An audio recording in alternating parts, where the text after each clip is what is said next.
يعني حمزة اليوم جمال بالماضي تغييراته حاول هل حل المشكلة اللي في الفريق الجزائري، ولا لا المفروض المنتخب الجزائري من الأساس من المفروض أن خياراته تكون أفضل؟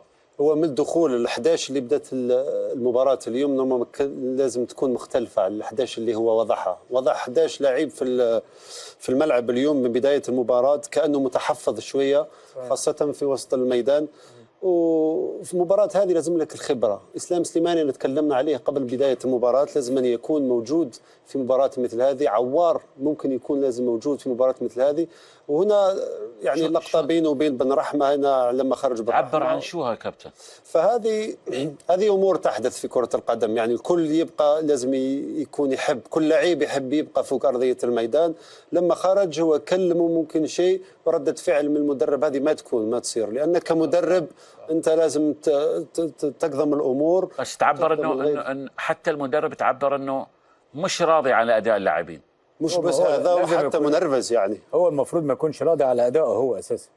لما يطلع لعيب بالشكل ده واللعيب ما كلموش، احنا في اوقات كتير جدا بننتقد اللعيب. صحيح. يجي مدير فني بحجم جمال الماضي ماسك منتخب كبير زي منتخب الجزائر، واحد من اهم المنتخبات العربيه والافريقيه، بيتعامل معاه بالشكل ده امام 25 متفرج في ملعب هزاع بن زايد. اعتقد ان لازم يتحاسب على جمال الماضي قبل ما نحاسب سعيد بن رحمه اللي ما اتكلمش، ما عملش اي حاجه. حتى لو اللاعب اخطا كابتن خالد، يعني لنفترض ان كان في خطا من اللاعب او ما قدم المستوى المطلوب، لا يمكن انك تتصرف مع لعيبه محترفين على هذا الليفل الدولي.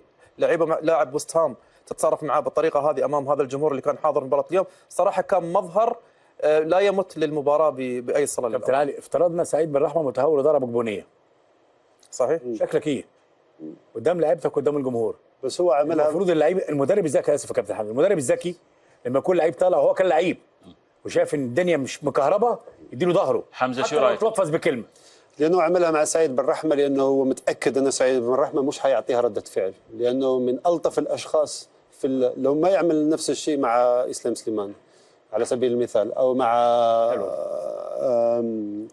اللاعب يوسف بلايلي، لا يعني او محرز ممكن، او حتى ابو نجاح، لان هو كانه ذهب الى اسهل تارجت، يعني هو الشخص اللي ما راح يعطيها رده فعل. فهذا شكله وحش في مباراه وديه ضد المنتخب المصري. زين، نشوف الحالات الفنيه. اول حاله خالد بيومي، التنظيم الدفاعي للاعبي المنتخب المصري اثناء الهجمات المرتده. نشوف الحاله في الدقيقه 6 او 55. يعني عجبني المنتخب المصري لان كان على العكس الطبيعي ان طرفين الملعب بيكونوا بحاله سيئه، قلبين الدفاع بيكونوا بحاله سيئه، ولكن هنا بص المعدل البدني للمنتخب المصري وهو بيلعب 10 تنظيميا، وكمان عمليه ان المنتخب الجزائري بطيء جدا جدا في انه يوصل. رجعوا المنتخب المصري اللي هو كان عامل انتشار طولي، منتخب مصر كله رجع وال4-2-3 على نص الملعب، خلى المنتخب الجزائري في فكره ثانيه خالص، وده بطء من اللعيبه والتشكيل خاطئ من جمال الماضي، ووسط ملعب اخطا في جمال من الماضي هنرجع له من نص الملعب. رجعوا نظموا صح لانه في بطء في اكيد في تنظيم ما انت الهجم. اديتني فرصه، انا اديتني فرصه وانا رجعت استغلت الفرصه بتاعتك ولعبت على نص الملعب ورجعت نفس الطريقه بتاعته، لعبت بكومباكت موجود عشان اوقف اللعيبه بتاعتك اللي هي المنتخب الجزائري. ده عيب مدرب.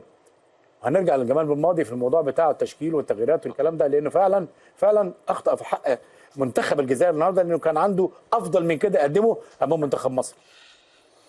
علي مسري في الدقيقة 59 نشوف التحول من الدفاع للهجوم بالنسبة للمنتخب المصري. هاي الكرة تكلمنا عنها تحت الهواء كابتن حمزة، يعني شوف هاي في نفس الإطار في نفس النطاق اللي هي عملية البناء البطيء بالنسبة للهجمة، خصوصا في استرجاع الهجمة، لكن كذلك تحسب للاعبين منتخب مصر الضغط العكسي. يعني الكرة الآن كانت عند الباك اليمين بالنسبة لمنتخب الجزائر، لعبها في وسط الملعب، لكن الضغط العكسي للمنتخب المصري في استرجاع الكرة بالإضافة إلى البطء في محاور فريق منتخب الجزائر في بناء الهجمة كان جدا واضح. ممكن نشوف الحالة مرة ثانية كابتن يعقوب؟ شوف الحالة مرة ثانية نشوفها مرة ثانية ونركز كثير على سفيان فغولي. الحين سفيان فغولي عنده الكرة